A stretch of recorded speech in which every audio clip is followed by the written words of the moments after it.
Hi, and welcome to another Austin Software Cooperative meetup. This is our second meetup this year. We're going to be continuing a book review that we started last month. This is A Preface to Economic Democracy by Robert Dahl. And we're going to take a look at a mind map and then have some discussions on the different points as we're going through this book.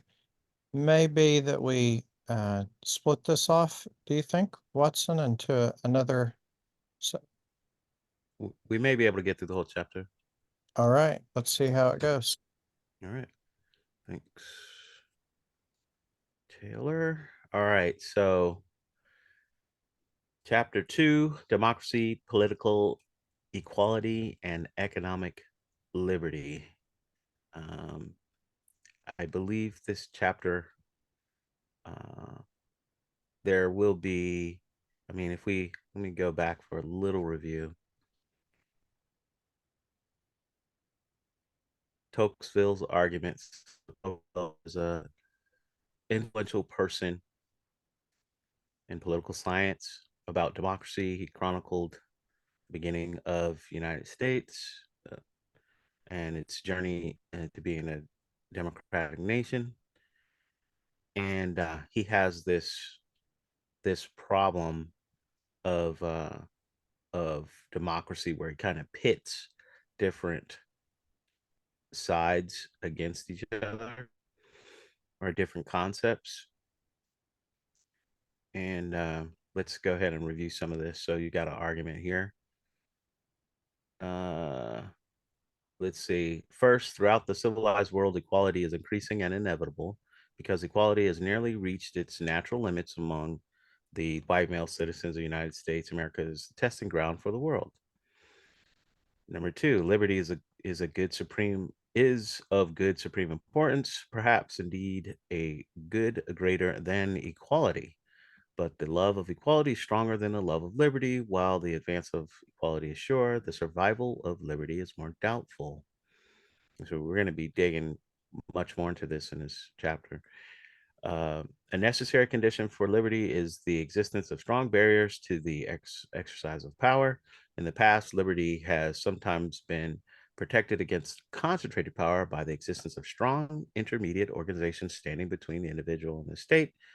And fourth, in a democratic country where political, social, and economic equality prevail and all barriers to the unlimited exercise of power by the majority are removed, the majority has the opportunity to rule despotically.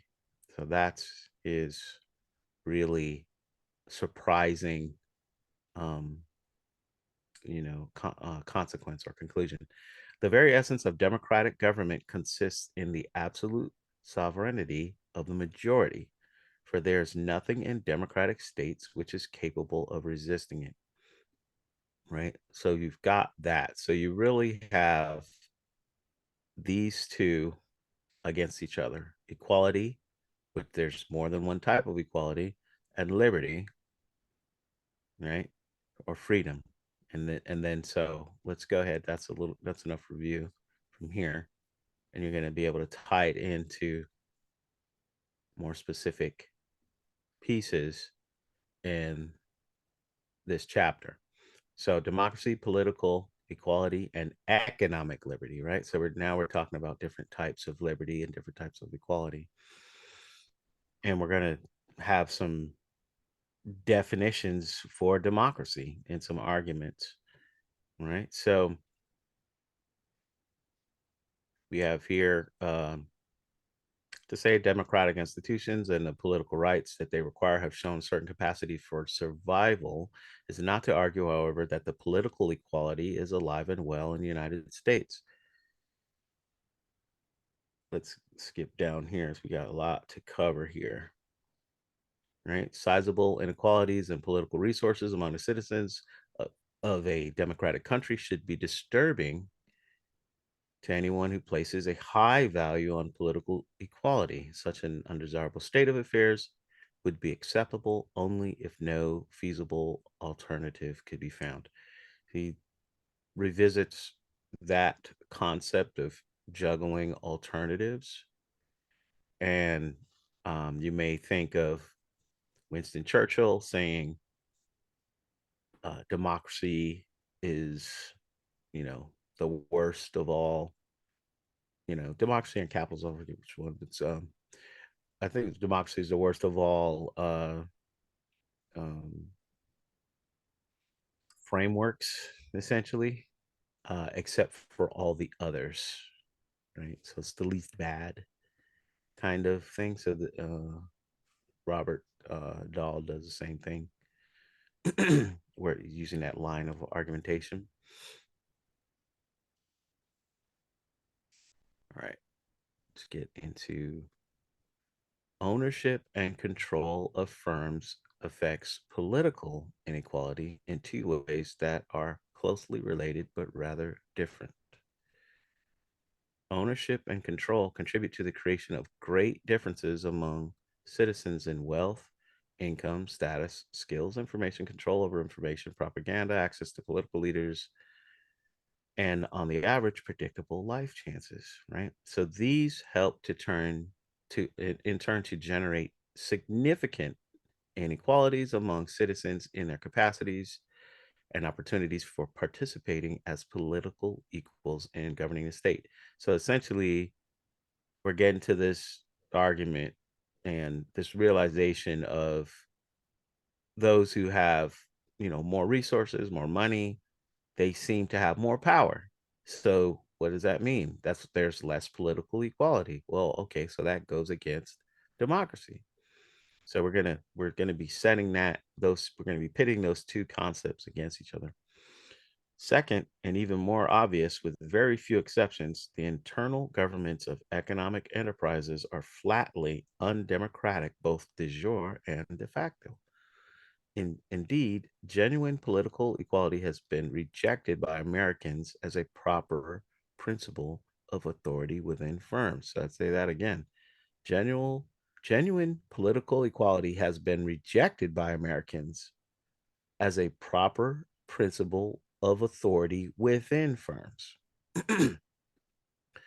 Right? So the ownership and control of enterprises creates enormous inequalities among citizens and their capacities and opportunities for participating in governing the economic enterprise. We're going to get into the history of this, how it became that, um, where you have the framers of Constitution and um, the beginning of the modern democracy and what they had in mind, but the environment was a lot different. It is a lot different now, right? So we'll any questions so far before I go on,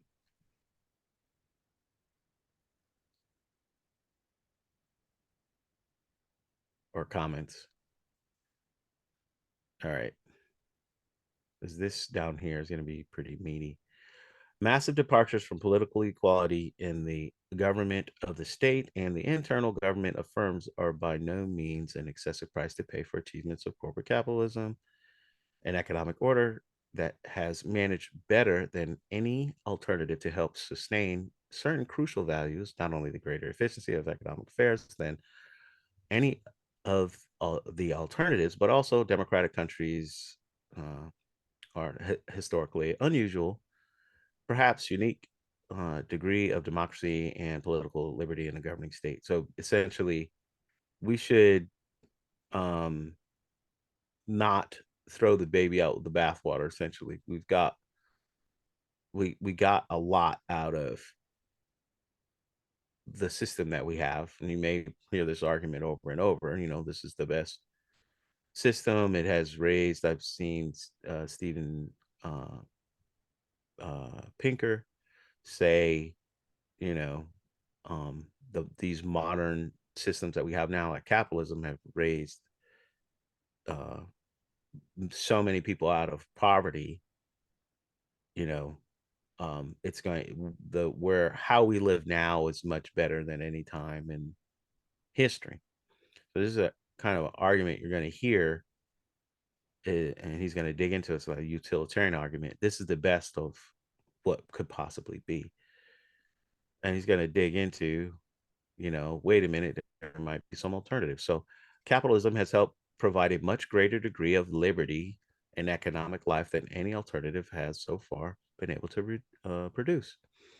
It might not be possible to find an alternative to corporate capitalism. So, but would any such alternative, however, impair fundamental economic liberties more than corporate capitalism if it were to exist? It is a familiar contention in the United States that a claim to economic liberty is just as valid as a claim to political liberty or political equality. That economic liberty includes a right to private property. That a right to private property includes the rights of private owners to control or delegate control over their firms, more or less, as they see fit, and consequently that the corporate structure of the modern American capitalism rests ultimately on an inalienable right. So this is the place where he's going to do the attack. He's going to level some arguments against this. And then some of these concepts, he's using them, he defines them more rigorously.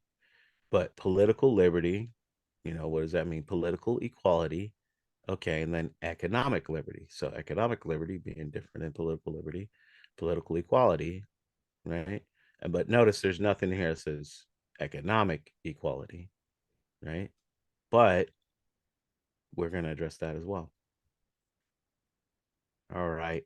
Anything so far? Any comments? It's going to go pretty quick, or we're going to go quick. What then does a rational belief in democracy entail? The process of government should, as far as possible, meet democratic criteria because people involved in this kind of association possess a right, an inalienable right, to govern themselves by the democratic process. And here are the assumptions that you can have in a democratic process. So remember, it's an inalienable right. And these are the assumptions for a democratic process, for it to be considered democratic, right? So a collection of people in the association has a need to reach at least some collective decisions that will be binding on all the other members of the collectivity, right? So he's using this collection of people, so it doesn't have to be a state, it can be anything. So it could be a company. These binding collective decisions involve at least two distinguishable stages: a period in which the agenda is set, followed by some point by a decision or a decisive stage of final decisions, after which the decision becomes binding. So in our book that we reviewed, the participatory democracy, there's this concept of you need to have an information gathering phase and then you have the deciding phase. So just having a deciding phase is not good enough. Binding collective decisions ought to be made only by persons who are subject to the decisions. So that's kind of important. So people who are not part of the demos, right? Not part of the electorate, or not part of the group that's going to be affected, they shouldn't be making decisions, right? So that's part. The good of each person is entitled to equal consideration. The principle of liberty in general, each adult person in the association is entitled to be the final judge of his or her own interest. The burden of proof never lies on them to demonstrate why they have that. So it's on someone else to establish it, the exception. And then strong principle of equality. All the adult members of the association, right, the citizens of our government, for as example, are roughly equally well qualified to decide what matters. So this might have been screaming out to you like, oh, what about people who don't, that they want to have a say, but they don't know, um, you know, anything about the specific concept that they're, voting on, right? So here, all adult members of the association are roughly equally well qualified to decide, do or do not require binding collective decisions. Those who participate shall decide which matters the demos is best qualified to decide for itself, right?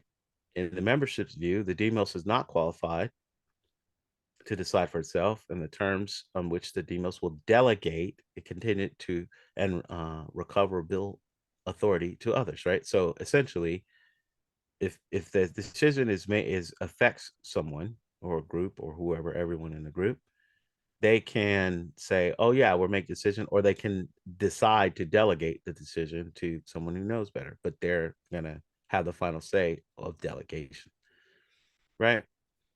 And the elementary principle of fairness in general, scarce and valued things should be fairly allocated. Fairness sometimes requires each person's needs, the deserts to be taken into account, um, so on and so forth. When claims of different persons to a scarce and valued thing are equally valid, and no person's claim is better or worse than any other, then if the thing is appropriately divisible into equal shares, go ahead and do that. And if it's not, you do something else, right?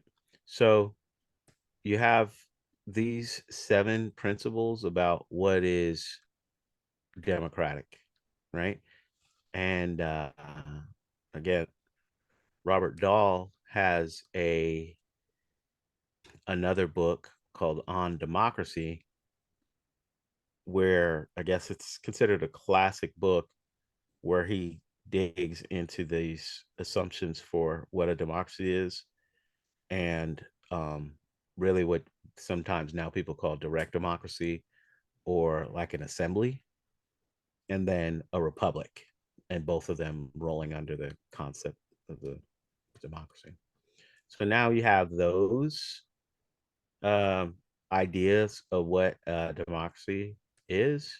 Now let's get into the next, right? Um, Talking about what produces inequalities. So he's saying here he wants to explore extending the democratic process to economic enterprises, right? What his argument does is to establish a claim to democracy as a matter of right in any association of any kind for which the assumptions that we just looked at are valid. All right. So he's building up the argument, and now here's kind of the big punch of this chapter is going to be property rights versus the democratic process. This is where it comes down to where I think the strength of his argument lies, and then also illustrating what just the person off the street kind of thinks of what's fair or not in a democracy, that kind of thing. So let's do that. Any comments so far? I know we're going pretty fast. Where does those principles come from? Is it he come up with them, or he quoting someone? So the assumptions, not principle, assumptions that were previously right here discussed. Yeah, these assumptions here, I recognize these as some within the political science community and within some of his writings. Like I said, he's a influential political science person, and so, or professor or philosopher, you should say. And the concepts in his other books, when he's talking about, he's listing these here as a place for to try to give you a refresher. But the concepts behind democracy and the assumptions of what a true democracy is are going to go back to, for an assembly, right? So a bunch of people getting together and voting and that kind of thing. That's going to go back to Greece. And then for a republic, it's going to go back to Rome. And so, it's like delegating to, like we said, delegating to someone who's going to make decisions. And then since then, there's been wrestling with these concepts of what's a true democracy, what's not. And we still wrestle with them now. And then you have the idea of what he says, de jure and de facto. So de facto being in fact, and de jure like in theory or in writing, right? So you can write down these and say, this is what a real democracy is. And then you say, okay, are there any real democracies in the world? Well, okay, United States, is it now? Has it ever been? Has there ever been any? Okay, so you got de facto. If you're going to say that there is one, well, you got to point to in reality or in fact or in practice, they look like this, right? So you have to wrestle with all those, and he makes a point to try to point out the differences when you're reasoning about these arguments. So he's building up an argument with these assumptions. So anybody is like a philosopher, they they seem to write and reason differently than, say, like a scientist. When they'll make assumptions like this and say, wow, you're free to not accept these assumptions, but there's going to be a penalty, right? Either you're going to disagree, like a simple penalty, you're disagreeing with all the people who are experts on the subject within the political science community. That's one. But there could be other things like, oh, if you say this is not democracy, then you're gonna, or this is an assumption, maybe now, some country in Europe's not a democracy, and now you don't have explanatory power for your framework for making a for deciding what a democracy is, right? So I mean, that's what I would say. Anyone else have some comments on this? All right, let's do this. Property rights versus democratic process. This is going to be where the meat is. So a right to private ownership of an economic enterprise is usually defended on two grounds: an instrumental or utilitarian, and we'll talk about that. Defense holds that on balance, private ownership is beneficial to people individually, to the to the society collectively, and to values such as efficiency, economic progress, political liberty, and so on. Another familiar view, however, people are entitled to private ownership of property, and so to private ownership of economic enterprises as a natural, even inalienable moral right, which, like other natural rights, is the duty of government and laws to protect. So this is where the rubber is gonna meet the road, is between these two rationales, which may not be mutually exclusive, but for arguing for private ownership of an economic enterprise. So we're going to talk about private ownership, right? Private property, private ownership, and we're going to talk about economic enterprises as well. So we have a history of the courts in the United States talking about this subject. We'll do this real quick. From the mid 1870s onward, as the new corporate capitalism solidified its victory over the waning forces of agrarianism, the justices increasingly extended the scope of the new constitutional doctrine of substantive due process to protect business from regulation, right? So let's dig in here.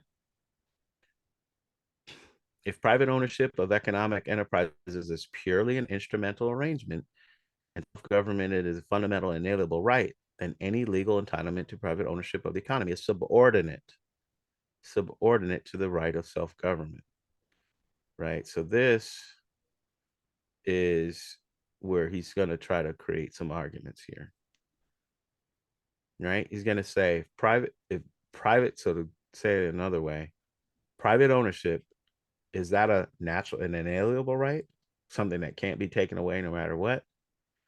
Or is it like what he said, utilitarian? It's a useful thing, so that's why we did it. In any way, is it subordinate to the right of self-government? If it's subordinate, now self-government can manage it or regulate it or do some different things with it, and it'll be legitimate, right? So private ownership of economic enterprise is desirable. We could decide that the private ownership of economic enterprise is desirable, that public or social ownership was preferable, or that any one of an indefinite number of possible combinations would be best. This is what you could switch between the two, do whatever you want if private property, and then he's going all the way private ownership of the economy, that kind of thing. So it's kind of extending private ownership to economic. If that's not a natural right, then you're legitimate, it's ethically valid, or just say legitimate to regulate it. If, on the contrary, private ownership is a natural and inalienable right, then conceivably that right might be superior to the right of self-government, and a people might not be entitled to infringe that right even through the democratic process. So you could see another slate of argumentation and viewpoints, worldviews, where they will cling to private property, private ownership, and extending it also private ownership of enterprises as a natural right, and even putting it over the democratic process. The fact that the ownership of property was highly unequal would not by itself justify an attempt to somehow reallocate property so as to reduce inequality. That's the case if this appears a case, right?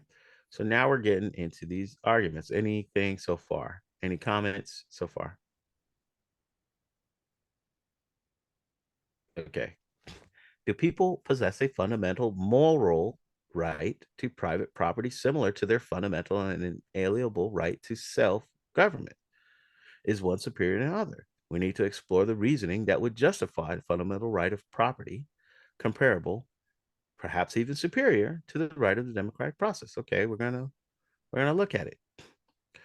In controversies over the relative priority of property and democracy in the first half of the century of the Republic, spokesmen on both sides tended to assume that individuals have a natural right to property, and that, like other natural rights, the right to property ought to be protected by governments. Okay, so this is two sides, right? On the one side, supporters of property held that political equality must finally yield to property rights, right? And so there's a person here later that was talking about it. And then you got Thomas Jefferson. Although Thomas Jefferson may have vacillated, his settled view seems to have been on the right to property is more social. Property is not so much prior to society as depending on it, right? So he has some arguments about even this famous statement, all men are endowed by their creators are life, liberty, and the pursuit of happiness. Why didn't he put pursuit of property or property, right? So it's left out of this as a natural right.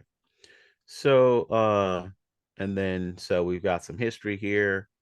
There were some people trying to say during universal suffrage, so trying to get everybody to vote, and the people were arguing that, hey, only people with property should vote. And then the pushback, I mean, they basically killed it and said, no, anybody who, just works, and if you're going to be in a militia, my gosh, you should be. I mean, if you have to be, draft, then you definitely need to be voting. So that was beat back. So here, ancient times, political theorists have commonly supposed that a conflict between democracy and property would tend to arise only, right? So we're getting into this utilitarian, pragmatist type argument. A conflict between democracy and property would tend to arise only if property were unequally distributed. So now, are we going to go in here? Yeah. All right. In the first, so democracy may be seen as a danger to property rights, or property rights may be seen as a danger to democracy. So this is the back and forth, right? We got to zoom out. You got, hey, a cooperative where people are acting like a democracy is, you know, it's legal, yeah, but is it ethical? Should it be mandated? Right. So we're exploring that. But what you're really asking is, does democracy, is it subservient to property rights, or is it more fundamental than property rights, or is property rights more fundamental than democracy, right? Either when you pick one, you can hurt the other. If you pick one from over the other, and you may be irreconcilable if you don't prioritize one or the other. So it's really kind of no way to get out. So in the first view, the task is to secure property rights, and the danger comes from political equality, right? So if citizens are politically equal but economically unequal, the less advantage will combine against the more advantage. And less advantage are more numerous, then the democratic process will enable them to injure the property rights of the more advantage, right? So basically, this is the what Tocqueville is talking about. We looked at the tyranny of the majority. Everyone can vote together. Like they had the old saying from the Greeks, it was everyone's going to get together to vote for crumbs in the circus, crumbs and bread and the Colosseum. And that's what they're gonna, they're gonna do something that's not really good for them. Or they could all get together and also say, hey, you know what, all this property, we don't care how you worked for it, it belongs to us now. That's the saying that's a danger. So you got the second view, in contrast, posits the danger approaching from the opposite direction. Economic resources are to some extent convertible into political resources. If the citizens are unequal in economic resources, they are likely to be unequal in political resources, and a political equality will be impossible to achieve. In the extreme case, a minority of rich will possess so much greater political resources than the other citizens that they will control state, dominate the majority of citizens, and empty the democratic process of all its content. So here, a nice little dilemma for you, right? The only solution consistent with Republican government. So again, remember I was saying here, when he's using this term, it's not just like the Republican Party in the United States. This is saying uh, the concept of going back to Rome, where you have representatives that you delegate to, and not the assembly. But again, it is loosely related to the Republican Party in the United States because they had some decisions that they made, right? That were along the lines of, a classic way to solve this problem. And so essentially, I'll jump forward. The classic way to solve this problem in the United States, what he's putting forward is that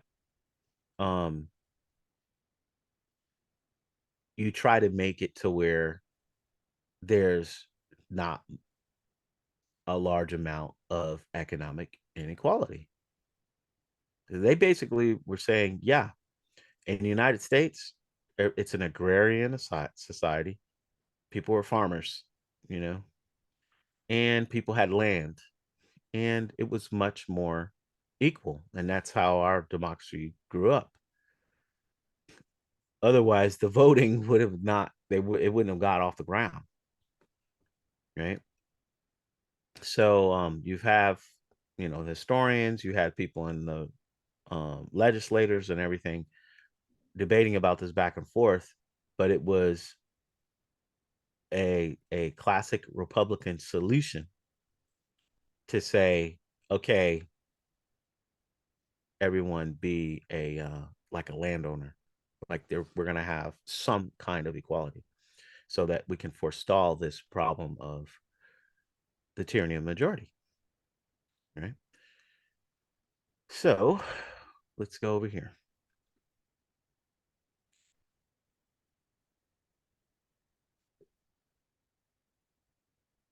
Right. So what I was describing, you could call it a self-regulating egalitarian order, right? So people are pretty much all equal, right?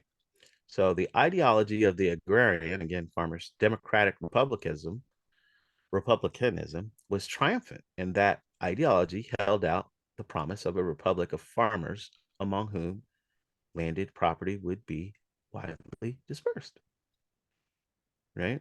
But the American luck ran out when the economic order that had generated the fair degree of equality among the white male citizens much without much planning, regulation, or deliberate collective action, was replaced by corporate capitalism. So the argument here is by 1900, corporate capitalism was the new way that things were distributed. So things are now more non-equal. But the legitimacy of the democracy in the United States borrowed from the agrarian view,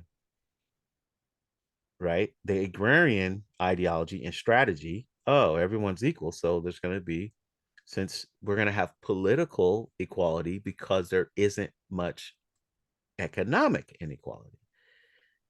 And then they just went ahead and borrowed from that, right? So here's this guy talks about it.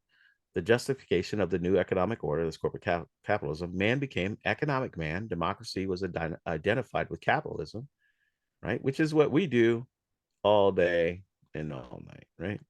We do this. Democracy was identified with capitalism, liberty with property and the use of it, equality with opportunity for gain, and progress with economic change and the accumulation of capital, right? And so here, we have the concepts where they basically hijacked the legitimacy of the old way for a democratic process to come into existence, and then say, hey, this is the best. This is the best of all worlds. Look, United States has always worked. Well, no, it has not always been like that, right? So, yeah. Any concepts so far? Any comments?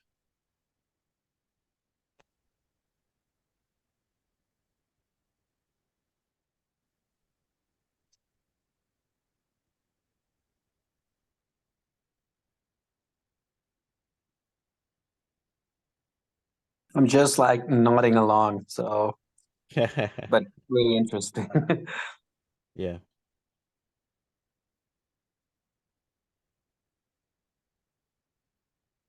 Yeah. Let's go down.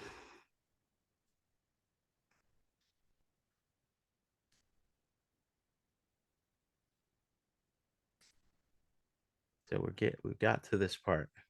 The right to private property. Consider the following argument. Oh, right.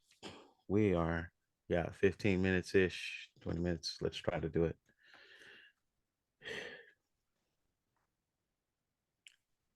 This is kind of a general idea. You may have heard some type of intuition has been put forth this way for justifying the way that the United States is.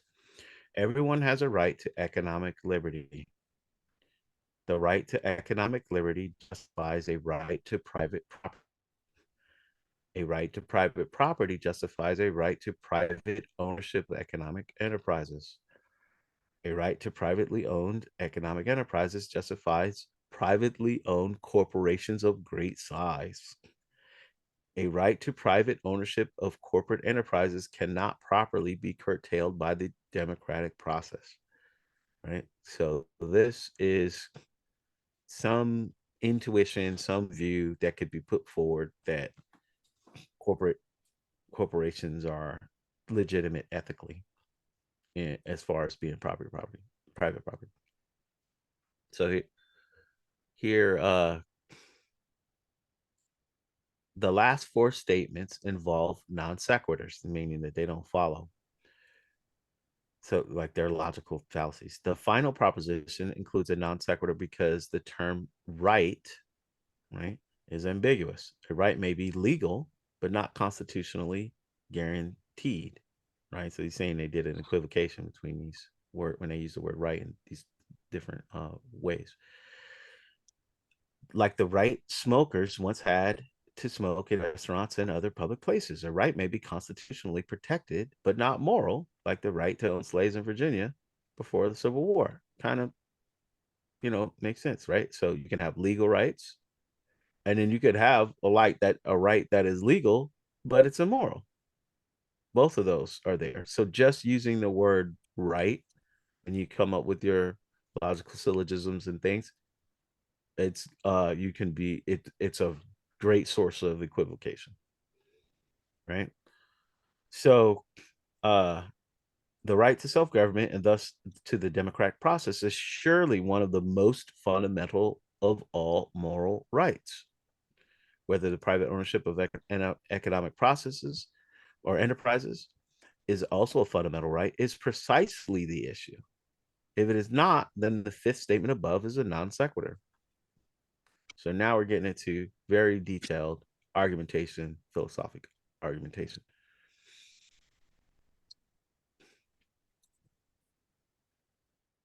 So this is, he finally says, I do not see how the private ownership of a corporate enterprise can be a fundamental right. Right? You've got to jump through a bunch of logical hurdles. Even if we were to assume that everyone has a fundamental moral right to economic liberty, it would not follow that everyone has a fundamental moral right to private property. Now that sounds shocking, but he's going to talk about that.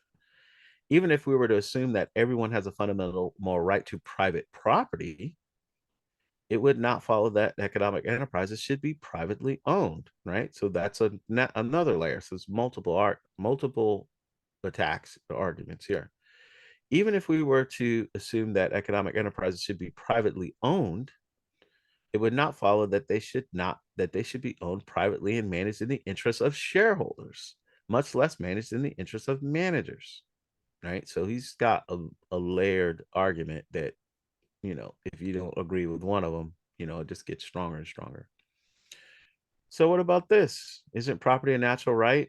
Was John Locke contended, right? To assert, now we're going to talk about what is property. To assert that private property is a natural right is standing alone to stay close to nothing at all. To begin with, the truth of the assertion is certainly not self-evident. Even if it were true, natural right to property might conflict with other natural rights. From the bald assertion that property is a natural right, we cannot know whether it's subordinate to a natural right of self-government, as Jefferson thought, or superior as Kant and Story claim. Right? All right. So, nor would such a natural right standing alone sustain a claim to private ownership of economic enterprises. Now this is property here. And this is a distillation of lots of views of what a definition of property we kind of get is, our view of what property is from John Locke. There's also a definition from John Stuart Mill. But here we go. What has been called the full or liberal concept of ownership, right? So property entails the right to possess or exclusive physical control over of the thing owned, the right to use, the right to manage, the right to income, the right to the income from the thing owned, the right to the capital, that is the power to alienate the thing and to consume, waste, modify, or destroy it, the right to security from expropriation, the power of transmissibility, the absence of term to one's ownership rights, the duty to forbear from using the thing in certain ways harmful to others, liability to having the thing taken away for repayment of debt, and the existence of rules governing the reversion of lapsed ownership rights. So you have all of that stuff, right? And he's going to say, oh, does that apply to companies, right? So if the assertion of a natural right as property is meant to include all these features, then the claim is so broad, a deal of what is legally and conventionally regarded as private property would not satisfy, right? So you would have a tough time trying to apply it to companies. If prohibition of harmful use is broadly interpreted, the scope of the natural right to property may be so narrow that the scope for regulation so extensive as to make the claim nearly meaningless. I am not aware of any reason justification for private property and a specification of its scope that would also justify claim to private ownership of enterprises in the existing corporate form. Right? So you may Robert Nozick, the big influential libertarian, basically says,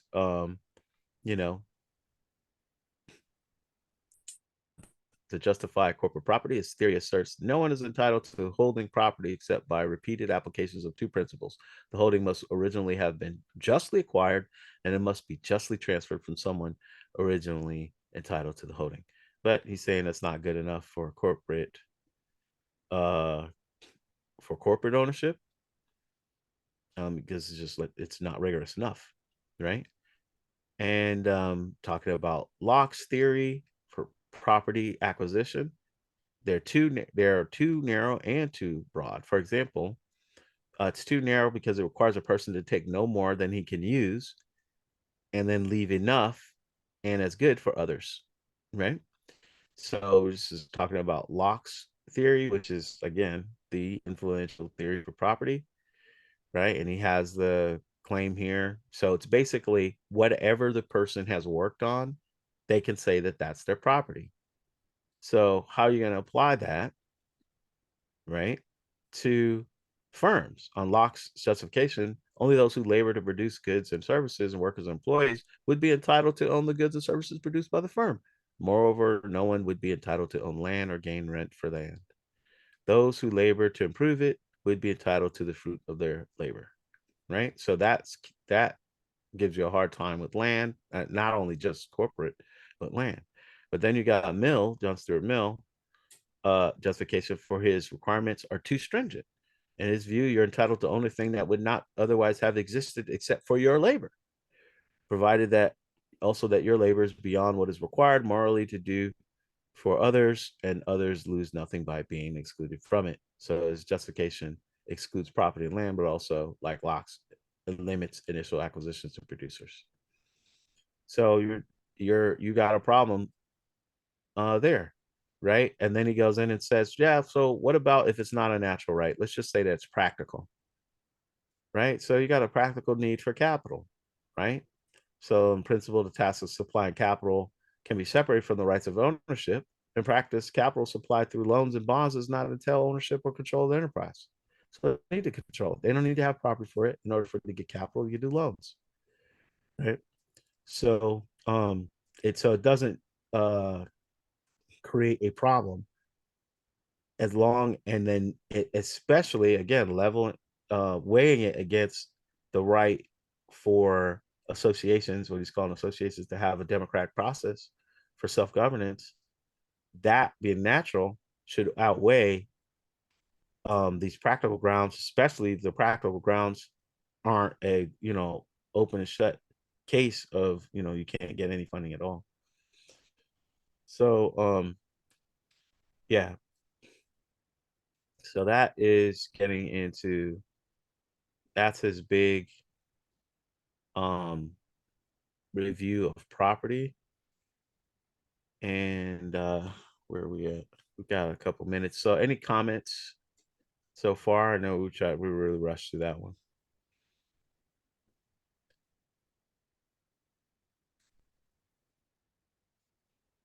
All right. Let's get this thing going.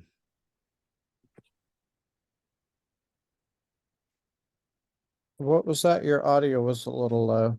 Oh, any comments? Oh, no, yeah. I think, is it Jose? Hmm.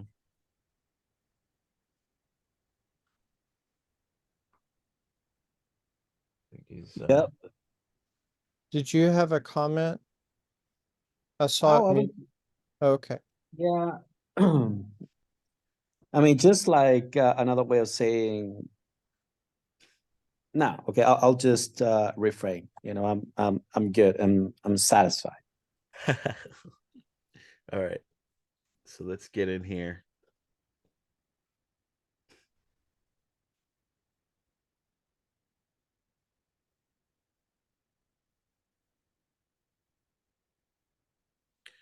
I like this. A much stronger justification of property derived from political liberty is the argument that the exercise of political liberties typically requires the use of resources, and consequently, a sure and protected access to resources is a necessary condition for the exercise of political liberty. So the argument, he's saying, no, here's the argument for property. You it's useful for the democratic process. And so it's subservient to the democratic process, right? right? So he's saying this argument is valid, but most it would justify economic liberty, not private property, and certainly not private ownership of economic enterprises, right? An argument from utility. So we talked about utility. Utilitarianism is just one way you could say it's a good for the maximum amount of people, but it's basically the usefulness of a thing determines if it's true or not. So it's kind of related to pragmatism, but so it can be useful, a company could be useful, but that doesn't mean that it's ethical. Right? That's it.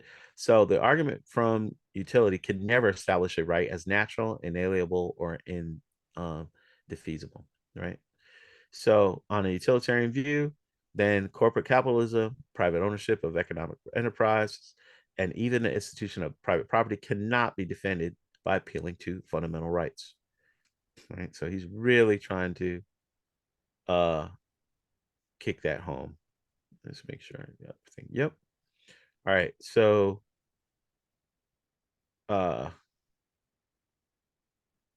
we can quote, and I think we're good here. This is the end. Yeah. Right. So none of the well-known reasoned arguments for private property as a fundamental right comparable to the fundamental right to self-government is satisfactory. If anything, they would justify a right to a minimum collection of resources, particularly the resources necessary to life, liberty, and the pursuit of happiness, the democratic process, and primary rights. Consequently, the demos and the representatives are entitled to decide by means of the democratic process how economic enterprises should be owned and controlled in order to achieve, and so far as may be possible, such values as democracy, fairness, and efficiency. All right. So we're able to get through it just on time. Any comments so far? Do you find this persuasive, this type of argument? Or is it, before you get to that, have you ever had this discussion with someone like yourself thinking, hey, companies are private property and they're all fair and it's just how we do things here in the United States. And so that's what's allowed us to be a great country and all this stuff. And it's part of democracy. Any comments on any of that? Just a bunch of lols. Yeah. The agrarian argument, like taking corporate capitalism and then bolting it on to 1800s, 1700s, 1600s, all of that is a pretty wild sleight of hand that happened. And so and it's used, ideology is used to defend against any tweaking. Like you can't, oh no, we can't try anything else. We've already tried everything else. Oh, yeah. It's like this thing wouldn't have, gotten here if we didn't already have economic equality much more than we do now, right? It would have just started right out, something would have died. We would have not had democracy, or we wouldn't have had the capitalism, or private ownership of companies, I should just say. Mm-hmm. Yeah, a lot of these arguments, I mean, like on my own, I've kind of challenged myself because it was just like a hunch, something's like, I know that that's not, it's more ideological, just tautology there. You kind of know, but you cannot tell. And then it rests on a lot of mythology, that is kind of pushed on you. It's like people buying into this because it's either aspirational or in the particular case, and I've had, given my profession and all, conversations with business owners or, big stakeholders. And there's a lot of this. There's a lot of self-serving, buying or regurgitating rather, the mythology, as opposed to not honest, but a serious, look at it, if that makes sense. It's almost like the unquestionable, because, I mean, I guess that we're all, at least them, is, well, this is my image or my power rests on this being the best there is, or this being just, and me being the receiver of this very just, way to organize things. Yeah.